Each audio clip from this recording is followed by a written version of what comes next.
Welcome to Kayak Q&A, episode 3, where you ask me questions about traditional paddling.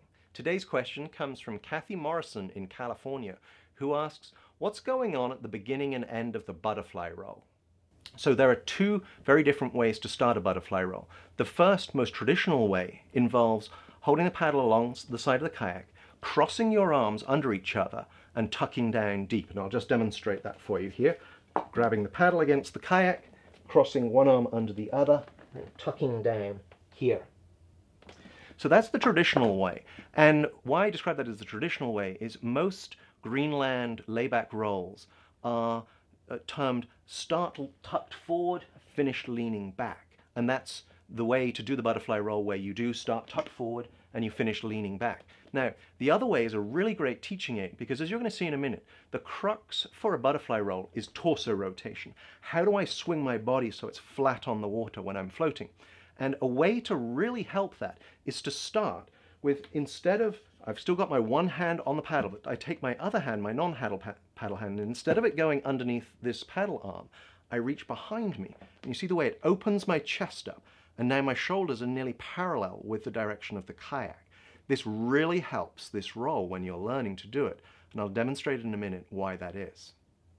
A lot of people are very concerned about the angle of rotation of the paddle when you're starting the butterfly roll. What I like to do is hold it just flush against the kayak, and that means when the kayak rolls, the paddle doesn't try and wiggle all over the place, which is a common problem with the roll.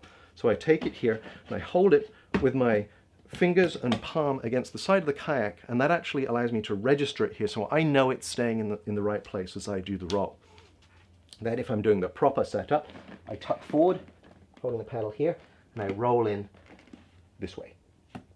So imagine now I'm upside down. Yep, trying to breathe. My head will be tucked forward here, and my paddle is alongside the kayak. Now notice, if I show you here, the blade's vertical. That's hopeless. If I pull down on it, it's just going to slice into the water. So the very first thing I do with my hand here is I relax my grip. I allow the paddle to float, and that will put the blades into this flat orientation on the water, and that will mean if I pull down on them, we won't want to, but if I did, I would get the most resistance out of the paddle. The very first thing I need to do is I need to open up like a butterfly. That's where this roll gets its name from. My two arms open up. Now, notice that the kayak is still collapsed right on top of me. So my next job is to bring the kayak into the upright position. And I do that by aggressively arching and rising up the pressure with my knee here. This knee here is pulling the kayak up. Notice the way I can control it. Now, notice where my hands are. Think of being a kid, snow angel. That's where the roll gets its other name from, as an angel roll, because you're doing snow angels in the water. Now, I'm floating in the water. I have got my chest flat on the water. I'm floating because all of my body is helping me. My arms are relaxed here, and I can do that. Now, if I keep arching my back, notice the kayak is now almost completely flat. I've got to tip my head back to do that, and then I'm going to rotate onto the back of the kayak. And I've completed the butterfly roll. Now imagine instead if my hand was locked behind me on the gunwale, twisting myself. Do you notice how already my shoulders are flat on the water? I don't have to think about torso rotation. I do have to worry about my paddle, but my torso rotation is already in the perfect position.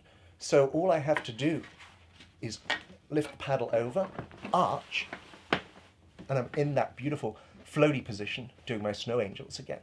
And that hand really forced my shoulders flat onto the water's surface. And it really does help when you're learning this roll, because it teaches your body the right position without it having to move. It just places it there on each time. And the roll recovers then exactly the same way. Now, to answer Kathy's question about the roll, really think about here. I'm arching my head so that my head is still in the water. Notice how the kayak is now flat, but my head is in the water. My shoulders are probably still in the water. I rotate onto the back deck. I leave this arm out here for support, but I don't have to pull down. So that's it for episode 3 of Kayak Q&A. If you have a question for me, please send it to me via email at christopher@kayakrolls.com. That's kayak with a Q. Or you can tweet it to me at kayakrolls. Thanks, and keep on rolling.